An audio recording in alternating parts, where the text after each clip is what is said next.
The Iron Throne was never meant to feel like power. It was designed to feel dangerous. This wasn't a chair built for comfort or prestige. It was a jagged mass of twisted blades fused together into a shape that barely resembled something meant to be sat on. Every edge was sharp, every surface uneven, and even the act of sitting required caution. One wrong movement could draw blood. One moment of carelessness could leave a king wounded by the very symbol of his authority. And that wasn't a flaw in its design. That was the purpose. Because the Iron Throne was never built to celebrate victory. It was built to remind every ruler that power is unstable, fragile, and always capable of turning against the one who holds it. It forced kings to remain alert, to sit upright, to stay disciplined. Because the moment a ruler grows comfortable is the moment they begin to fall. In the show, the throne looks dangerous, but still manageable. It's something a ruler can sit on, command from, and even relax into during moments of control. But in the books, it's something else entirely. Not a chair, but a structure. A towering mass of fused swords rising nearly 40 feet into the air, dominating the entire throne room like a monument built from violence. You don't just sit on it, you climb it. Iron steps lead upward through a chaotic forest of blades, forcing anyone who approaches it to physically rise through the remnants of war. And once you reach the top, there is no comfort waiting for you. The throne does not support you. It challenges you, constantly reminding you of the cost of the position you now hold.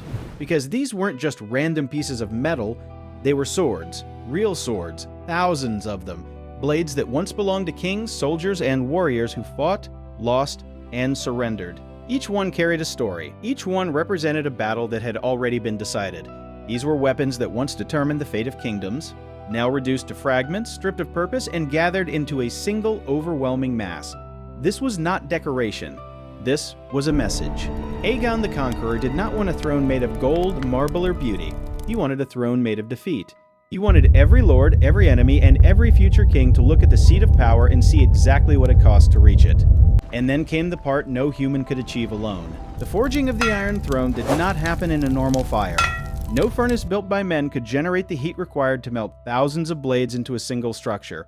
This was not a blacksmith's task. It required something far more destructive. It required a dragon.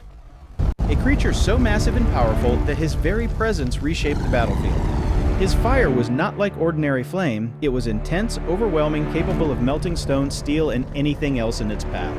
When that fire was unleashed upon the mountain of swords, something extraordinary happened. The steel did not simply melt, it changed. Under the heat of dragon fire, the blades warped, twisted, and fused together in unnatural ways. Hilts bent into curves, edges overlapped, and the entire mass began to lose its original form. What emerged was not a clean structure, but something chaotic, almost alive in its design. The blacksmiths who worked on it were not simply crafting a throne. They were shaping something unpredictable, something that resisted order. They hammered and bent the glowing metal, but they did not control it entirely. The throne took on a form of its own, jagged, uneven, and dangerous from every angle. When it was finally complete, it did not look like a seat of glory. It looked like a warning. Aegon understood something that many rulers forget. Power is not meant to feel safe. It is not meant to be comfortable.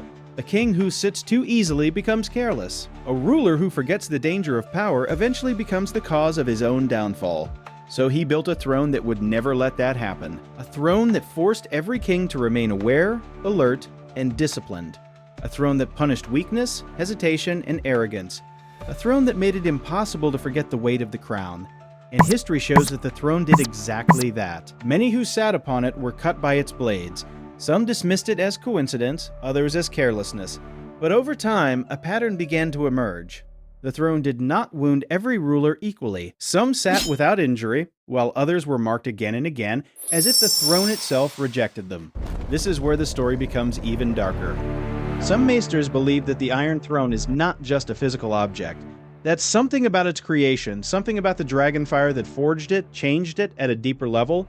They suggest that the intense heat did more than melt the swords. It bound them together, not just physically, but in a way that gave the throne a kind of presence. Not life in the traditional sense, but something close to it. This could explain why the throne never rusted despite centuries of use, why it remained intact when other structures failed, and more importantly, why it seemed to respond differently to different rulers, almost as if it could judge them, almost as if it could sense weakness, arrogance, or instability, and respond accordingly. and those who failed to understand the responsibility of power often paid the price in blood. So maybe the Iron Throne was never meant to represent glory. Maybe it was never meant to inspire awe or admiration. Maybe it was meant to do something far more important, to remind every ruler that power is not something you sit on, it is something you survive. And in the end, the Iron Throne did more than hold the kings of Westeros. It tested them, and in many cases, it judged them.